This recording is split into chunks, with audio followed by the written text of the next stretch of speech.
Mesdames et messieurs les journalistes, mesdames et messieurs les élus, chers collègues, mesdames et messieurs, je remercie l'ensemble des journalistes présents d'avoir répondu à mon invitation pour cette conférence de presse sur la question de l'augmentation des impôts de l'espace sud. Une conférence de presse que j'organise accompagné des collègues du bureau et du conseil communautaire qui ont pu se rendre disponibles aujourd'hui, ce dont je les remercie.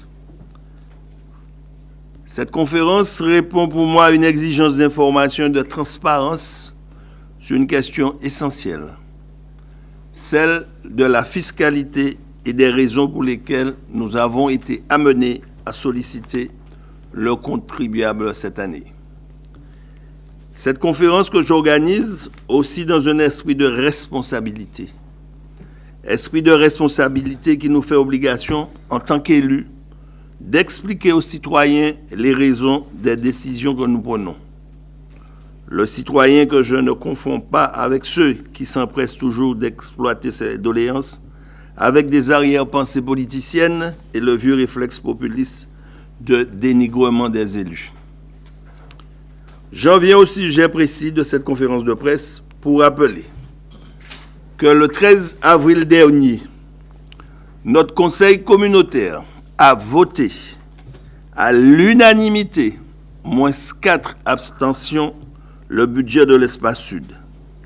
C'est-à-dire le budget qui nous permet de mettre en œuvre nos actions pour 2016 et qui a procédé à l'augmentation de nos taux d'imposition. Avant d'aller plus loin, je tiens à faire 2 remarques. La première, c'est que ce genre de décision ne se prend jamais de gaieté de cœur.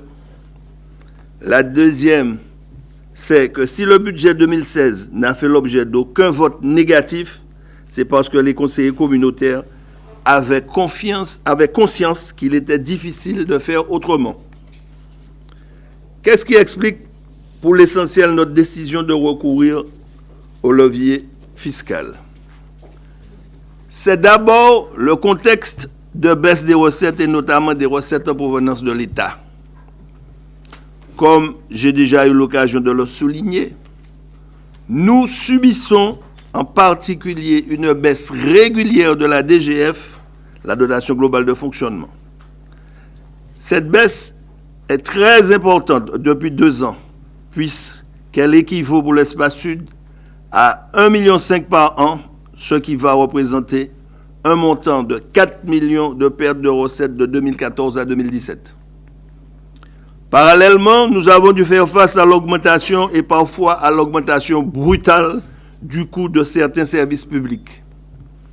C'est notamment le cas des dépenses liées au traitement des ordures ménagères confiées depuis 2014 au SMTVD, le syndicat martiniquais de traitement et de valorisation des déchets, un syndicat qui en 2015 a augmenté de 1,5 million la contribution annuelle que l'espace sud lui verse.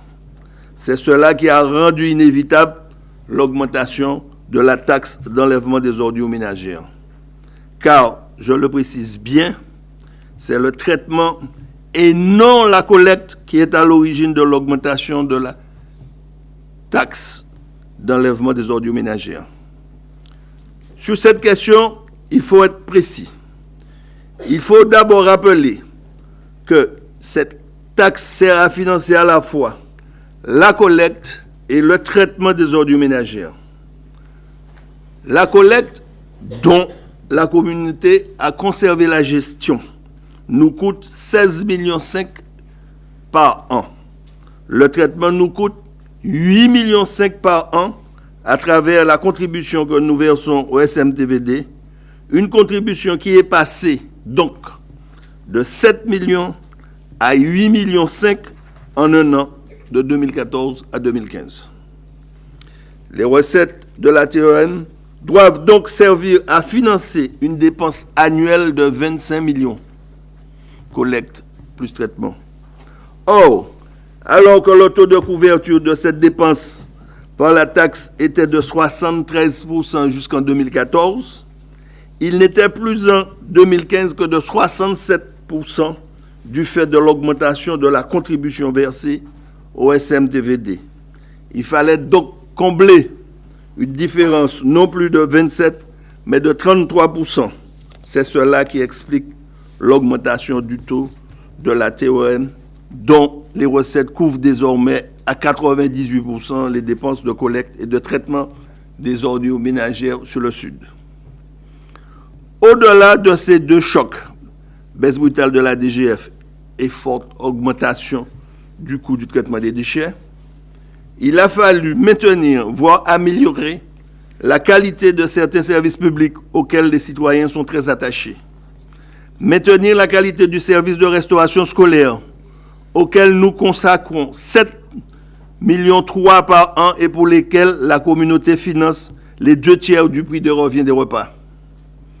Maintenir la qualité du service de collecte des ordures, ce qui comprend des prestations traditionnelles, à savoir le ramassage en porte-à-porte des emballages plastiques, les bacs jaunes, des biodéchets, bacs marrons et des autres déchets, bacs gris, le ramassage en apport volontaire de verres et des emballages, mais aussi des prestations supplémentaires comme le ramassage en porte-à-porte des encombrants et des déchets verts.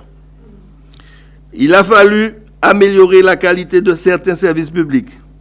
Je pense notamment à notre réseau de transport, avec la création de lignes supplémentaires, l'augmentation des fréquences et des lieux de desserte, la mise en place de nombreuses correspondances et d'une billettique sans contact, la possibilité pour les plus de 75 ans d'emprunter gratuitement les lignes et pour les scolaires de le faire dans des conditions avantageuses. Ce service qui, en matière de transport scolaire, permet aux parents de payer seulement 20% du coût réel du ticket, représente un coût annuel de plus de 18 millions pour l'espace sud. Il faudrait aussi parler de l'accompagnement des porteurs de projets, du plan local pour l'insertion et l'emploi, du dispositif plus, de l'aide au logement, de la réalisation d'équipements structurants, comme la piste cyclable du COS, la piscine communautaire du Saint-Esprit, etc. Mais je ne vais pas citer toutes les politiques publiques que nous menons et dont les citoyens ne comprendraient pas que l'on puisse les escamoter, voire même les supprimer. Je veux surtout laisser du temps aux questions et aux échanges. Après avoir également laissé la parole à mes collègues élus, j'insiste, cela dit, sur le fait qu'une telle décision d'augmenter les impôts ne se prend pas à la légère. C'est si vrai que depuis des années, nous nous sommes appliqués à l'espace sud à mettre en place des stratégies destinées à ménager le contribuable. Et c'est ainsi qu'en dehors d'une légère réévaluation de la TOM en 2010, le levier fiscal n'avait jamais été actionné par la communauté. J'ai pris, avec le soutien de mes collègues, une série d'initiatives dans ce domaine. Je peux citer le fait d'avoir privilégié sur plusieurs exercices la récupération des sommes importantes qui nous étaient dues par d'autres collectivités plutôt que de solliciter le contribuable. Nous avons fait en sorte de récupérer les plus de 2 millions dus par l'ex-conseil général en matière de transport scolaire, ainsi que les 9 millions dus par l'ex-conseil régional sur le FIRT.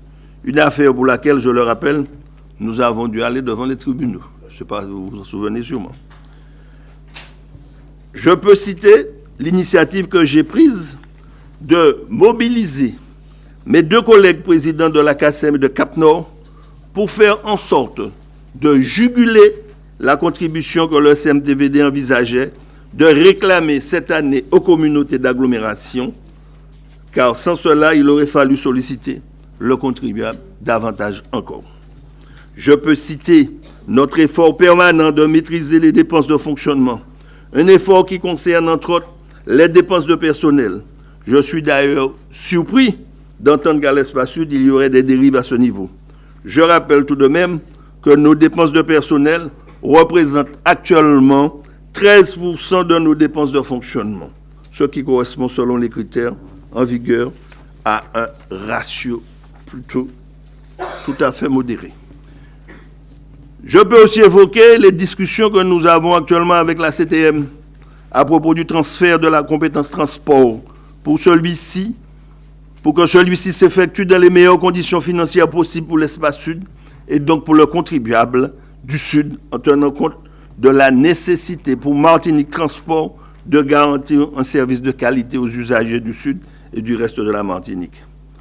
Enfin, il faut parler du pacte financier et fiscal que nous élaborons entre la communauté et les 12 communes membres, un outil qui va permettre de fixer les règles du jeu d'un commun accord entre la communauté et les communes concernant la fixation des taux, l'équité fiscale entre les contribuables. Voilà donc ce que je voulais dire et qui confirme que nous avons procédé à une augmentation exceptionnelle dans un contexte exceptionnel, ce qui me permet d'ores et déjà de dire, puisque la question m'a déjà été posée, qu'en aucun cas il n'y aura d'augmentation d'impôts à l'espace de l'année prochaine.